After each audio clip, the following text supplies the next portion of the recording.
Let's talk about the Spurs. The Spurs had a busy offseason. Of course, they drafted Dylan Harper and Carter Bryant in the 25 draft. They added a bunch of centers, Bismack Biyombo, Luke Cornett, Kelly Olynyk. They signed Lindy Waters III as well. They lost Chris Paul, Blake Wesley, among others, hired Mitch Johnson from interim to head coach, which of course is, after Greg Popovich spending half his life basically as San Antonio Spurs head coach, that is probably the biggest change of all of them, Mo. But would you look at this roster that Mitch Johnson is going to be coaching around Victor Wembanyama now? A lot of options, a lot of flexibility. This is when I put together this projected rotation, it's kind of hard to figure out who the starters are going to be, because when you look at wings and forwards, Harrison Barnes, Keldon Johnson, Jeremy Sohan, Carter Bryant, Devin Vassell. Then you add in the guards, Stephon Castle and Dylan Harper behind De'Aaron Fox. There's a lot of guys, a lot of different combinations. And that's not to mention one of their best shooters on the team, Champagnie. It's not to mention veterans like Kelly Olynyk. They just signed Bismack Biyombo. There's a lot of ways this roster could go. What's your vision for the Spurs? How would you like to see this starting lineup develop around Victor Wembanyama this season? Well, I think it's tough because, like, you wanna add shooting and you wanna make sure you have a good amount of shooting to kinda spread the floor around Victor. But at the same time, like, you want Stephon Castle to play a bunch, right? Like, I thought he was great for them. I thought he was, deserving as Rookie of the Year, but I think there's a lot of promise there as well, and obviously, you have the young guys between Carter Bryant and Dylan Harper, and you want those guys to get a ton of minutes. But I think in terms of the starting lineup of Victor Wembanyama, I think this is probably about the right starting lineup. And I want to see a lot more synergy between Fox and Wemby. Look, we only got 5 games of those two guys together last season before Wemby went out with the blood clot. I want to see that kind of develop. I want to see the pick and roll develop, the pick and pop, having that understanding where it's like, Wemby's such a threat in that pick and roll situation that it's going to open up driving lanes for Fox. I want to see him get into the lane. Even when teams go under, I still think they're going to open up opportunities in driving lanes because Wemby's abilities on the roll or popping out is going to open up stuff. I do want him to dial back maybe the number of 3-point attempts just a little bit and some of the floating outside that he tends to do. But I think there's a level there where I think the synergy between those two guys will carry weight for everybody else because then it'll open up opportunities. Because if Fox is getting into the lane at ease off of Wemby picks, and the defense is going to stay attached to Wemby, helps coming from somewhere else. That means that's going to be kick out opportunities for Harrison Barnes, for Champagnie, and guys like that. Like, this is going to be a really interesting team. I think this is also a team that's probably in need of a consolidation trade because they have so many pieces and so many guys need minutes. They need to try to find opportunities for some of those guys. I think you nailed it, Mo, with the biggest question with this team. How do Fox and Wemby blend? They make a big investment in Fox when they trade for him and then re-signing him this offseason. And if you look at the numbers last season, of course, it's a tiny sample size, 46 possessions. They scored only 0.82 points per pick and roll, with De'Aaron Fox having a screen set for him by Victor Wembanyama. Of the 5 most frequent combinations Victor's had over his career, Chris Paul, 556 plays Well, that's together. not fair because Chris is like a freak. Of course, and it's just Yeah, worth yeah, yeah, juxtaposing it yeah, against yeah, of the course, of very course. tiny, small initial impressions, like Trey Jones, non-shooter, Jeremy Sohan, non-shooter, Stephon Castle, non-shooter, De'Aaron Fox, inconsistent, up and down shooter, above average at best, sometimes below average. But with Victor, Chris Paul has really been his only super potent pick and roll partner so far in his NBA career. And with Fox, again, only a handful of games, only 46 possessions. But what were your very, very early impressions of that combination together? And in what ways do you feel like they need to improve in order to become that great combo like he was with Chris Paul? Yeah, I think it comes down to just chemistry and time. Look, Fox's shooting would be key, right? I'd love the ability for Fox to be able to come off the pick and just drill a three anytime a team goes under, but like that's not really who De'Aaron Fox is. It's not consistent enough or hasn't been through the course of his career for us to feel comfortable with it. It's him getting in down into the paint and those opportunities. I think that with time, I think we'll see them getting used to it. Where I think the thing with Wemby is he's going to have to decide when am I going to pop and when am I going to roll. right? And I think those are the things in that pick and roll with Fox is going to make a difference because I bet you in the long run, when we look at it, when we get a larger sample size, he's going to pop way more when Fox is setting the screen versus rolling because Fox is going to try to get downhill in those situations. So that's going to be interesting. But I'm not against it where if he gets it back on the pop, pump fake drive, if it's not a wide open three, just attack right off the catch and get in the lane with his long strides and things like that. Like I'm excited for this team. I think this is going to be a bit of a bounce back year for Fox and for the Spurs in general. I just think when you look at it with Fox in the sense of like, look, the situation in Sacramento was insane. Fire Mike Brown. He demands a trade. They send him to San Antonio, and now boom, he's on the way. He's playing with Victor. Oh, 5 games later, Victor's out. Like it's a tough sort of scenario to kind of be in and figure all of this stuff out. He has a lot of stability now, so there's no excuses, right? We know the situation set in San Antonio with Mitch Johnson as the coach. I thought he did a good job, as the interim for taking over for Pop and now ready to roll. I think this is a good runway for him. I think we're gonna be surprised by how well they do in the pick and roll. I think their pick and roll numbers will go up. Hmm. See, I'm a little bit less optimistic as you know because of the shooting. You get Sohan and Castle and Harper and Keldon Johnson. Like there's a lot of iffy shooters on this team, including Fox himself, who's always been up and down. I just can't help but think at some point this season that the lack of shooting is going to be a problem for the Spurs, especially for a team that you want them to take a leap this season, that you want them to feel like, okay, yeah, like they're definitely on the rise. That's obvious. There's no doubt this team's on the rise. But to me, I just worry about the shooting ability. I know Spurs fans are like, you're saying it again with Fox, Castle, and Harper together. But like, yeah, I do think it's going to be a thing with these three. And how do you put this combination together? And you said it in passing earlier, Mo. To me, this is a team that's going to be in need of a consolidation trade, packaging multiple pieces together in order to get a piece that makes perfect sense for them.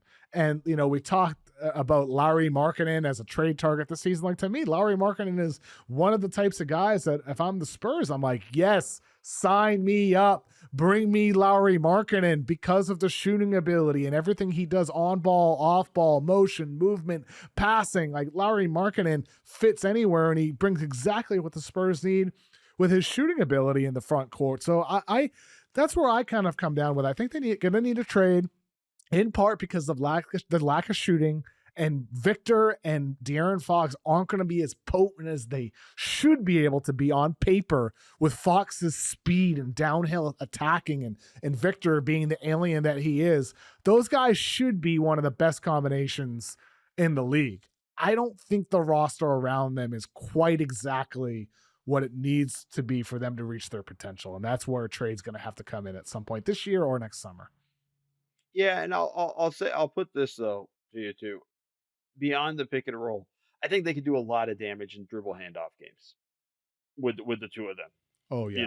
In that era, I almost think I'd rather Wemby initiating a dribble handoff with Fox in that situation than just straight pick and rolls with Wemby coming to set the ball screen for Fox. I think there's going to be a lot of different things and a lot of different iterations. The shooting's always going to be a problem, right? We knew that kind of going into it. Hey, this is a difficult team shooting wise, and some of the struggles, especially when they had to go. Listen, they get the second pick. It's Dylan Harper, no matter what, right? Still questionable as a shooter. Stephon Castle was, I still think, a great selection, but yeah, we know the question marks as a shooter and things like that. I think now they got to start figuring out where they're going to get the shooting from.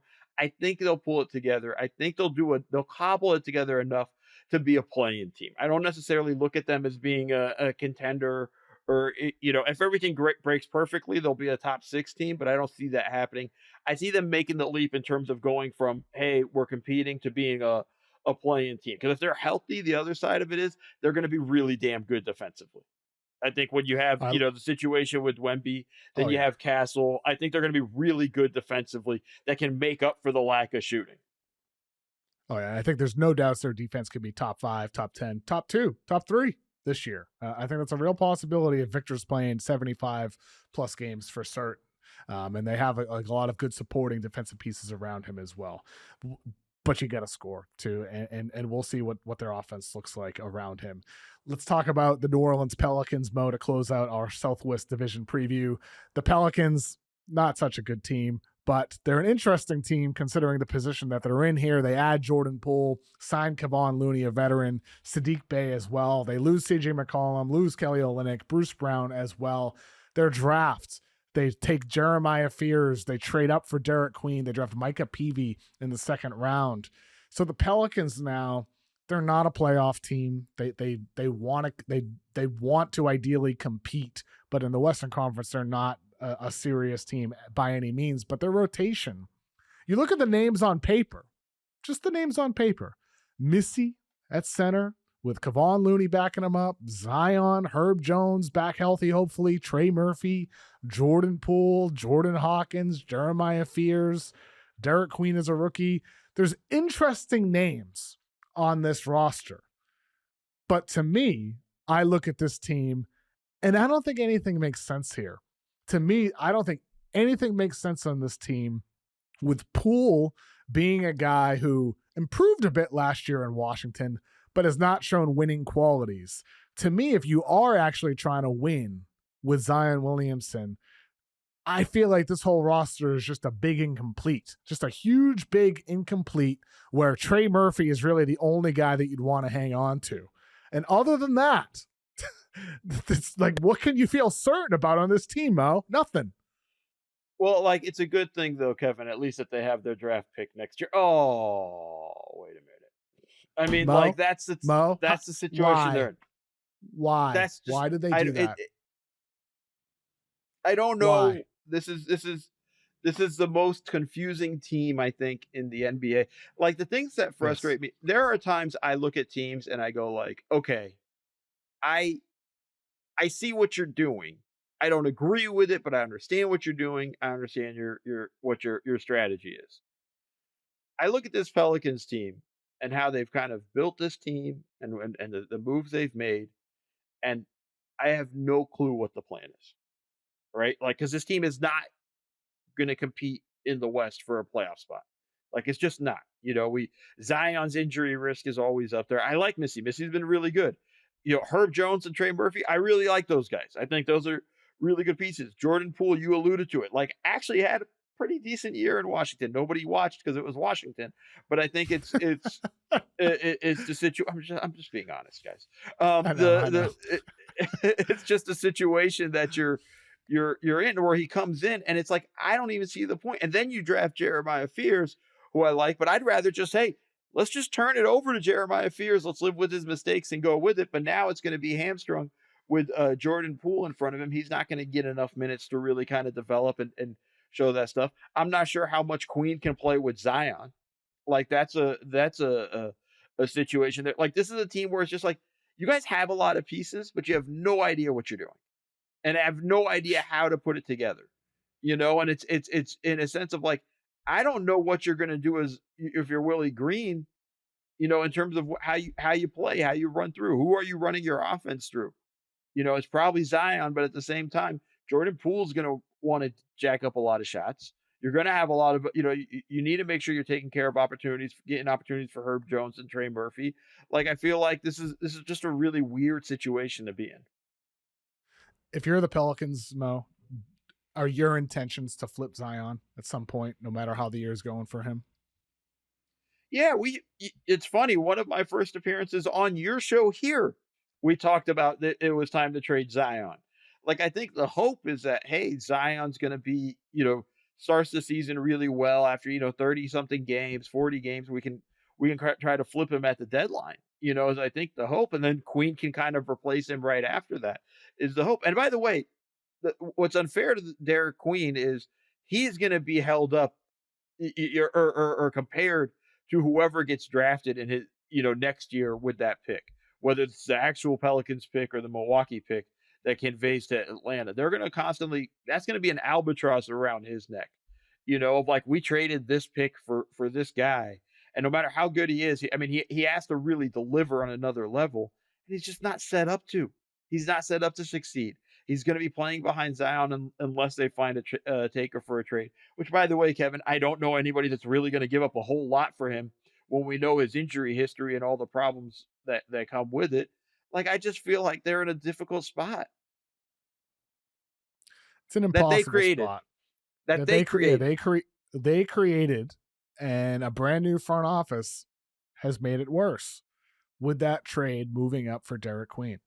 The fact you gave up a swap, not just your own first, but a swap first involving the Bucks next year to have some flexibility if for some reason things went really, really wrong with the Milwaukee this year. The fact you give that up to move up for Derik Queen, who fell on the draft a bit, who has a lot of major questions about his conditioning, his weight, his defense, his ability to stretch the floor, his maturity level.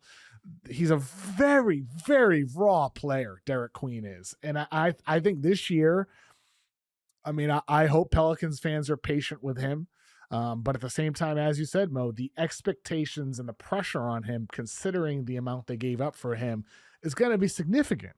And it's a less than ideal situation with him next to Zion Williamson. And look, with Zion, he has 3 years left on his deal. 39, 42, $45 million in the final 3 years of that deal. It's not untradeable, but when you think about the teams that would want to do it, it's either a team that's desperate, where there's nobody else out there, a team that feels like this is our best option, our only option to try to optimize our chances at a championship, or it's a team kind of like you, where like you're wandering a bit, you don't actually have an identity, you're figuring things out, and you're like, I'll try this pair of parents on and see how it fits. That's what it could be with Zion if a deal actually happens. But if you're the Pelicans, that's the difficulty with the Zion trade. What are you going to get back for him at that point? Like, it might just be that it's worth just keeping him and hoping he stays healthy for 82 games some year, and that things pan out, that Trey Murphy takes a leap, and that Herb Jones stays healthy, and that you're one of the biggest surprises in the whole NBA. Because it wasn't too long ago, Mo, that I was writing and talking on the pod about how I was very optimistic about the Pelicans' future. I think it was 2 seasons ago now. That feels like a lifetime ago, but it's not that long ago. There was a lot to feel good about with this team, and Trey Murphy has made immense progress. Herb Jones, hopefully he can stay healthy. There's some good things with this Pelicans team. It's just hard to feel good about any of it when you look at the blend of it, the mix of it together. And on top of that, your best player, there's no certainty that he's going to play over 25, 35 games at all in an individual season. So it's very hard to build with such an unstable star as the foundation in Zion Williamson, no matter how good some of the other young guys look. I mean, that's it, right? Like, I don't know what you do going forward Yep. and how you build. And I put and again, they've just dug themselves a deeper hole, to go get Queen. And it's just like, I don't know what's the situation. I don't know how they plan out of this. I don't know what the timeline for this team to start really kind of mattering. There was so much excitement when they drafted Zion. Obviously, injuries and things got in the way of it all. But like, there's just not like, I don't know what the future holds for the New Orleans Pelicans, in the sense of, like, I just don't know where they're going, and I can't say, like, you could see the light at the end of the tunnel for them. Yeah, it's tough. It's very tough for the Pelicans, Bo.